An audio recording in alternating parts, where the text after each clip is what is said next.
When it comes to fertility, people just assume that this is the lesbian issue.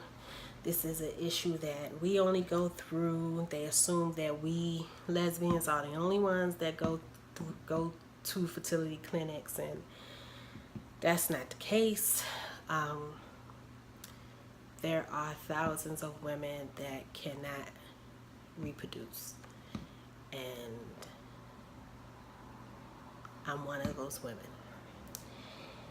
And even if I was not a lesbian, I still would not be able to reproduce. I still would have to go through a fertility clinic. So I wish people would just stop assuming that I'm going through this because I'm gay. Sometimes, life is just shitty. And some of us, unfortunately, has to go through that. And so I'm going to share my story as to why I can't have kids naturally. So, here we go.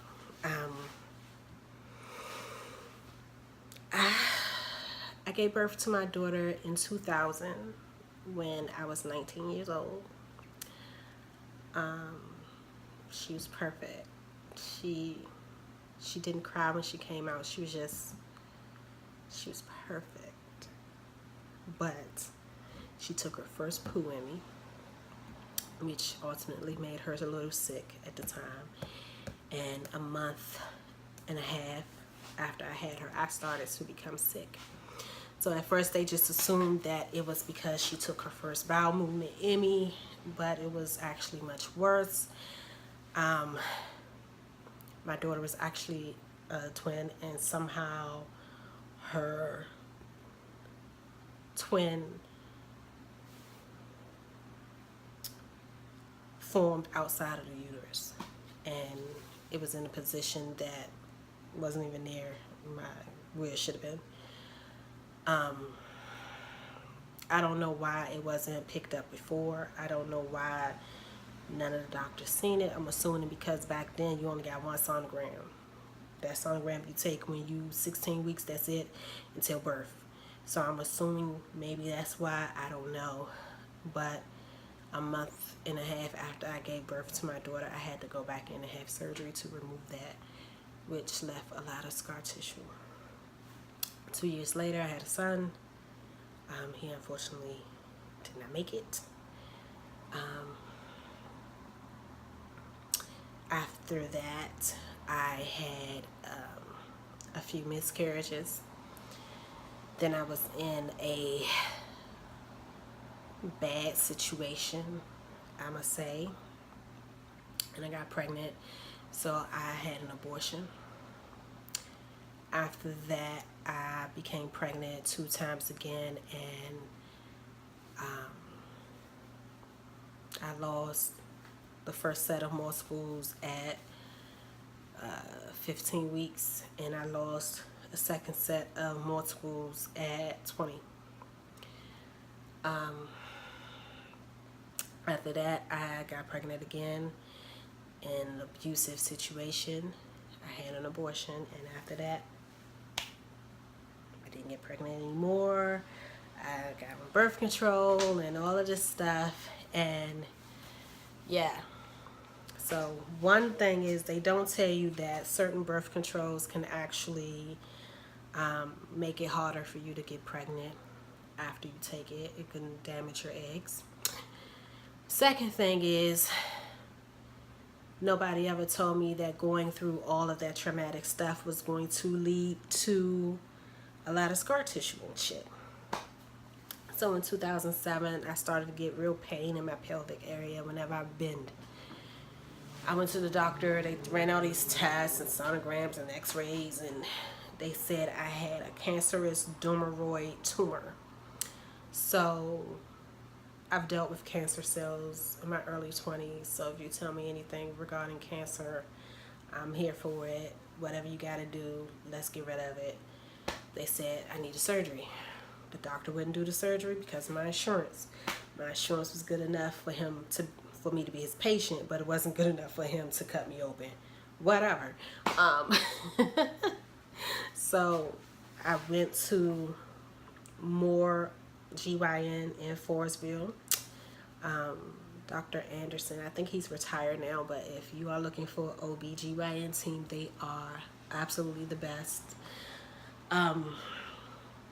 They set me up for the surgery. Dr. Anderson cut me open, and when I woke up from surgery, he told me it was absolutely nothing there but a bunch of scar tissue, thyroids, mini tumors, and my my tube basically looked like it was being chewed on. That's how bad it was damaged. And at that time, he told me I would never have kids naturally. I would have to have a IVF or adoption. This was when I was 26. So I left the idea of more children alone until I was 30. I was out the closet. I was finally comfortable with myself. My career was doing great. My daughters was wonderful. Like, everything was on point. So I said, let me start looking. And I found a doctor in Montgomery County who said, I can't pronounce her name, but she told me that I need to get my tube removed, and after I get this tube removed, I can do an IUI. If I wanted to have sex with my guy, because she didn't know I was gay, she said I can have sex with my guy, and you'll get pregnant. Okay, so we had this surgery. We removed the left tube.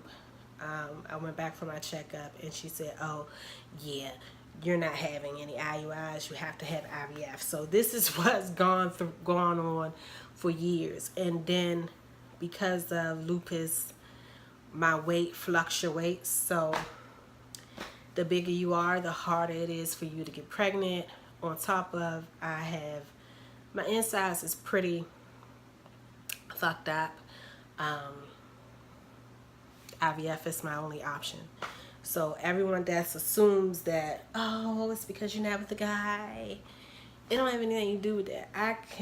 Me and my wife could break up right now, and I can move on to a guy. And I still won't get pregnant. I still would have to go through this process. And I think that's what I need everyone to understand. It doesn't matter if you're gay or straight. It's a lot of women that can't do this. And a lot is from different reasons.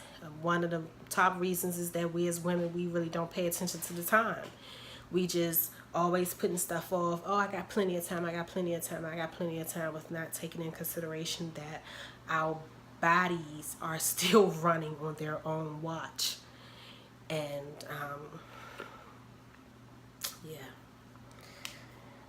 yeah.